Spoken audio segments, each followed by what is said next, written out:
Indian panel code 1869 section 363A में कहा गया है कि कोई भी व्यक्ति जो भीख मांगने के उद्देश्य से किसी बच्चे का अपहरण या उसे अपंग करता है, उसे 10 साल से अधिक कैद की सजा हो सकती है और उस पर जुर्माना भी लगाया जा सकता है। कुछ लोगों के लिए आज के वीडियो की बात ऊपर बताए गए कानूनी भाषा से स्पष्ट हो चुकी होगी, लेकिन जिन लोगों को नहीं हुई है उनके लिए मैं कहना चाहूंगा कि इस बार हम अपने दर्शकों का ध्यान समाज में एक गंभीर फिर भी इग्नोर्ड मुद्दे की ओर आकर्षित करने की कोशिश करने जा रहे हैं। वो इग्नोर्ड विषय है सड़कों पर भीख मांगने वाले छोटे बच्चे। हमारा लक्ष्य 2025 तक भारत की इकोनॉमी को 5 ट्रिलियन बनाना है। इस लक्ष्य का वर्ल्ड में as a Indian show off करना ठीक, इस पर भारतीय होने का गर्व करना भी ठीक, लेकिन क्या यह 5 ट्रिलियन की इकोनॉमी देश में गरीबों की समस्याओं को हल करने में सक्षम है? ऐसा सवाल उठना कॉमन बात है। जिसे युवाओं का देश कहा जाता है, उस देश के युवाओं और बच्चों की प्रेजेंट सिचुएशन के बारे में हमें जानकारी होना जरूरी है। आज देश में भीख मांगने वाले बच्चों की संख्या कुछ लाख है, तो यदि हम बाल मजदूरों और हिंसा के शिकार बच्चों की संख्या को देखेंगे तो यह तय है कि यह संख्या कुछ करोड़ में होगी। चिल्ड्रंस राइट्स के संबंध में भारतीय संविधान में कौन कौन से कानून हैं? चाइल्ड बेगिंग में भारत की प्रेजेंट सिचुएशन क्या है? आखिर क्या है चाइल्ड बेगिंग के पीछे की वजह? ऐसे सभी अंगों के लिए यह वीडियो महत्वपूर्ण है। वीडियो के अंत में इन सभी घटनाओं के सॉल्यूशन के लिए उठाए जाने वाले कदम पर चर्चा करेंगे और एक नागरिक के रूप में हम इसमें कैसे योगदान कर सकते हैं, इस पर भी नजर डालेंगे। दुनिया का पहला चाइल्ड राइट से जुड़ा कानून 19वीं सदी के मध्य में 1841 में फ्रांस में लागू किया गया था। इस कानून के तहत छोटे बच्चों को काम करने की जगह पे एक अलग स्थान दिया गया था। किस तरह के काम बच्चे कर सकते हैं, कब तक वह काम कर सकते हैं, इन सभी पर यह कानून बनाया गया था। 18 वर्ष या उससे कम आयु वाले बच्चों के लिए यह विशेष कानून था। 1881 में फ्रांस ने बच्चों को शिक्षा का अधिकार देने वाला एक नया कानून बनाकर एक कदम और आगे बढ़ाया। यह परिवर्तन जो फ्रांस से शुरू हुआ वह 20th सेंचुरी तक पूरे यूरोप और फिर दुनिया भर में फैल गया। चिल्ड्रन राइट से जुड़ा विश्व का पहला कानून 16 सितंबर 1924 को लागू हुआ। द लीग ऑफ नेशंस, आज जिसे यूएन कहा जाता है, उसके द्वारा इसकी घोषणा की गई थी। इन सभी कानूनों का मुख्य कारण बच्चों के अधिकारों की सुरक्षा करना यही है। समय समय पर और आवश्यकता अनुसार बदलाव होते गए, आज भी इसमें बदलाव हो रहे हैं। स्वतंत्र भारत को ध्यान में रखते हुए भारत ने भी ऐसे कानूनों को अपने संविधान में शामिल किया है।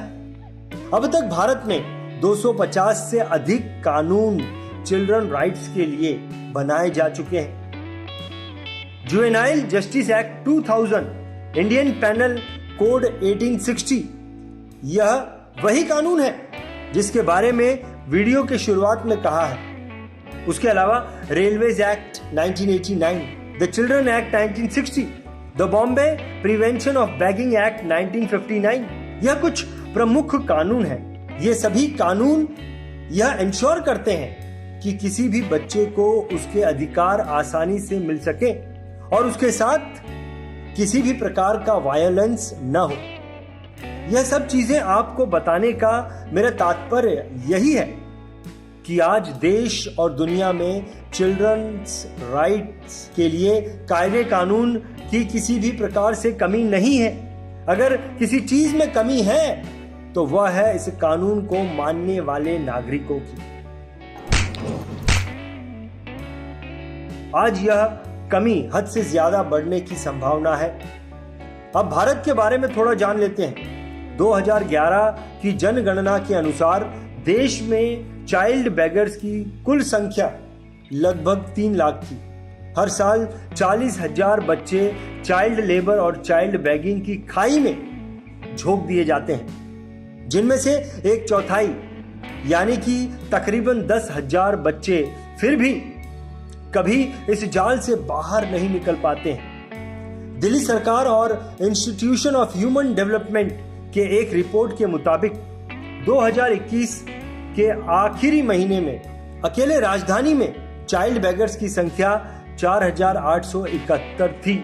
यह आंकड़ा छोटा नहीं है।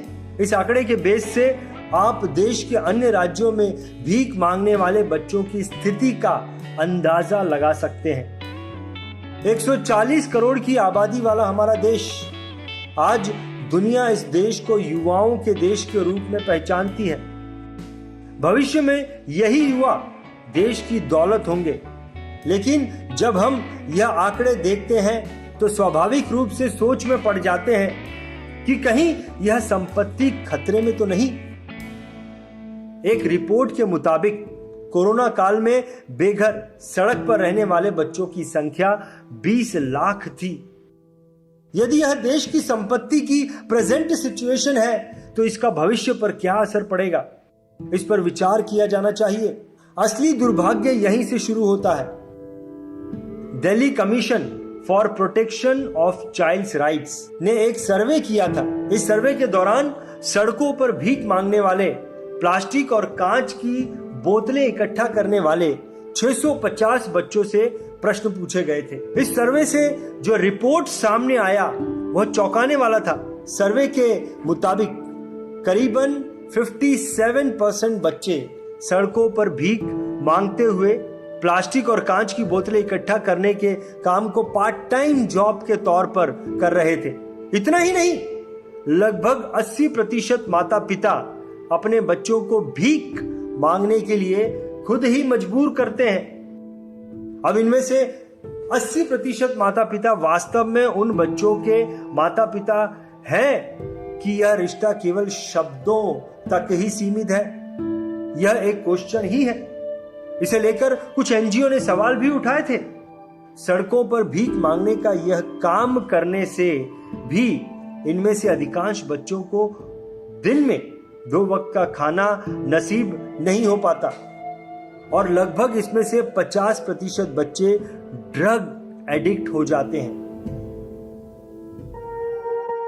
आगे बढ़ने से पहले मैं आपको एक मेरा अनुभव बताना चाहूंगा। यह कुछ महीने पहले की बात है। मैं कुछ काम से मेरी गाड़ी लिए एक जगह जा रहा था। सड़क पर रेड सिग्नल लगा और सभी गाड़ियों की तरह मेरी आगे बढ़ती गाड़ी को ब्रेक लग गया। दोपहर का वक्त था। उस भीषण गर्मी में 2-3 हाथ कार के शीशे से टकराने लगे। विंडशील्ड पर पानी के छींटे पड़े और पहले से ही चमकते हुए खिड़की के कांच को फिर चमकाने की कोशिश हो रही थी। यह सब इतनी फुर्ती और तेजी से हुआ कि चंद सेकंड में ही वे काम के बदले पैसे मांगने लगे। धूल मिट्टी से गंदे हुए उनके चेहरे, फटे हुए कपड़े पहने 2 बच्चे मुझसे पैसे मांगने लगे। संक्षेप में यह उनका भीख मांगने का नया तरीका था। मैंने सोचा कि उनसे कैसे बचा जाए। उसमें वे 10-12 साल के बच्चे, तपती धूप में वे उदास चेहरे मुझे देख रहे थे। थोड़ी हिचकिचाहट के बाद मैंने पॉकेट में से 50 रुपए का नोट निकालकर उन्हें दे दिया। नोट मिलते ही दोनों भाग गए। उतने में मेरा ध्यान उनके पैरों की ओर गया। उनके पैरों में चप्पल तक नहीं थी। मेरा आप सभी से एक सवाल है, जिनके शरीर पर कपड़े नहीं है, जिनके पैरों में पहनने के लिए चप्पल तक नहीं है, क्या उन्हें दिन में कम से कम 2 बार का खाना मिलता होगा? जी हां, उसकी संभावना नहीं के बराबर ही है। उस दिन मुझे ऐसे ही एक शायरी याद आ गई। आज भी सड़क पर निकलो तो अमीरी के मेले में कुछ बच्चे भीख मांगते नजर आते हैं। चंद सिक्कों के लिए अपना पूरा बचपन मांगने में निकाल जाते हैं। लेकिन उस दिन मुझसे गलती हो गई। दुर्भाग्य का दूसरा पहलू यहीं से शुरू होता है। मंदिर के सामने भीख मांगने वाले ये सभी बच्चे जो सिग्नल पर मिलते हैं, ये सब खुद से ही यह कार्य नहीं कर रहे होते हैं। वे अनजाने में और जबरदस्ती से इस जाल में फांस दिए जाते हैं। ये बात हमें उतनी आसानी से समझ नहीं आती। आज तक देश में कई ह्यूमन ट्रैफिकिंग रैकेट्स ने ऐसे हजारों बच्चों को अपनी इनकम का एकमात्र साधन बना लिया है।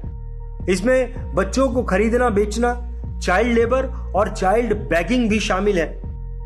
अब तक देश भर में इसके खिलाफ कई कदम उठाए गए हैं। पुलिस ने कई छोटे बड़े रैकेट्स को तबाह कर दिया, कई गुनहगारों को गिरफ्तार किया और हजारों बच्चों को इस जाल से बाहर निकाला है। हालांकि यह रैकेट आज भी अपने समाज में मौजूद है। क्यों? क्या आप इसके पीछे की वजह जानते हैं? देखिए, इसके लिए हम जिम्मेदार हैं। हाँ, आप और हम सभी इसके लिए जिम्मेदार हैं। बच्चे सड़कों पर भीख क्यों मांगते हैं? इसके कई कारण हैं। आई इंडिया का एक रिपोर्ट सामने आया है जिसमें उन्होंने इसके पीछे के कारणों को बताया है। पहला कारण है होमलेसनेस। उन बच्चों का क्या जिनके पास घर नहीं है, जो काम नहीं कर सकता, लेकिन पेट भरना जरूरी है। माँ बाप जब बच्चों का पेट नहीं भर पाते तो फिर भीख मांगना ही एकमात्र उपाय रह जाता है। दूसरा कारण है गरीबी। इसमें कोई आश्चर्य नहीं, देश में ऐसे हजारों गरीब बच्चे हैं जिन्हें 2 वक्त की रोटी नसीब नहीं होती। इंडिपेंडेंस के 75 साल बाद भी इस गरीबी को मिटाया नहीं गया है। तो इन गरीब बच्चों के सामने भीख मांगना अपनी भूख को मिटाने का एकमात्र सॉल्यूशन रह जाता है। तीसरा कारण अधिक महत्वपूर्ण है और जिसकी वजह से मैं हम सभी को जिम्मेदार कहता हूं। बच्चों की तस्करी, अपहरण और बच्चों को भीख मांगने के लिए मजबूर करना। भीख मांगने वाले बच्चों के शरीर के कुछ हिस्से अक्सर काट दिए जाते हैं ताकि बच्चों के बीच डर बना रहे और लोग हैंडीकैप होने के कारण भीख दे सकें। अक्सर यह भीख मांगने वाले बच्चों के पीछे हाथ किसी ह्यूमन ट्रैफिकिंग रैकेट के होते हैं। यह चक्र इतना भयानक होता है कि आप इसकी कल्पना भी करें तो आपके रोंगटे खड़े हो जाएंगे। और हम इन बच्चों को भीख में चंद पैसे दे देते हैं। हम उन्हें भीख के रूप में जो भी पैसे देते हैं उसमें से कितने पैसे इन बच्चों को मिलते होंगे, इसका भी विचार कीजिए। ह्यूमन ट्रैफिकिंग रैकेट का यह एक इनकम सोर्स होता है और कुछ भी नहीं। यदि आपको रियलिटी में उन बच्चों के लिए बुरा लग रहा है, आप उन्हें कुछ खाने की चीज दीजिए, ना कि पैसे। आप 2 अन्य तरीकों से मदद कर सकते हैं। पहला मार्ग, गवर्नमेंट अथॉरिटी को इसकी खबर दे सकते हैं। ट्रैफिक पुलिस हो या रेलवे पुलिस, आप इनमें से किसी को भी इस तरह के चाइल्ड बैगिंग की जानकारी दे सकते हैं। दूसरा तरीका, इन बच्चों को इस क्षेत्र में मदद करने वाले एनजीओ से जोड़ना है। हम इस चाइल्ड बैगिंग जैसी समस्या को जड़ से मिटाने की चाह रखते हैं। इसके लिए ध्यान योग फाउंडेशन की हम नींव रखने जा रहे हैं। इस एनजीओ का प्राथमिक उद्देश्य देश से चाइल्ड बैगिंग की समस्या को पूरी तरह से मिटाना यही है। भारत द्वारा दुनिया को दिए गए कुछ अमूल्य गिफ्ट में से एक ध्यान योग अध्याय है। ध्यान योग अध्याय की साधना मैंने खुद कई लोगों को सिखाई है। यह कार्य आज भी जारी है। इसके लिए मैं कभी किसी भी तरह की फीस चार्ज नहीं करता। अगर आप ध्यान योग में इंटरेस्ट रखते हैं तो ध्यान योग की इस कम्युनिटी से जुड़े। हर रोज सुबह 7:30 से 8:30 हमारे साथ ऑनलाइन ध्यान योग की प्रैक्टिस करें और हम सब मिलकर चाइल्ड बैगर्स इस मुद्दे पर काम भी करेंगे। ध्यान योग फाउंडेशन से जुड़ने के लिए डिस्क्रिप्शन में दिए गए टेलीग्राम ग्रुप को ज्वाइन करें। आपको आज का ये वीडियो कैसा लगा हमें जरूर बताएं।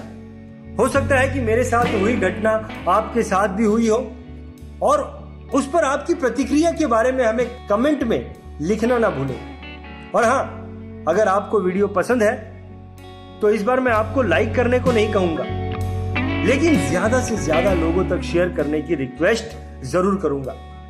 एक जागरूक नागरिक होने की जिम्मेदारी जरूर निभाएं। बहुत बहुत धन्यवाद।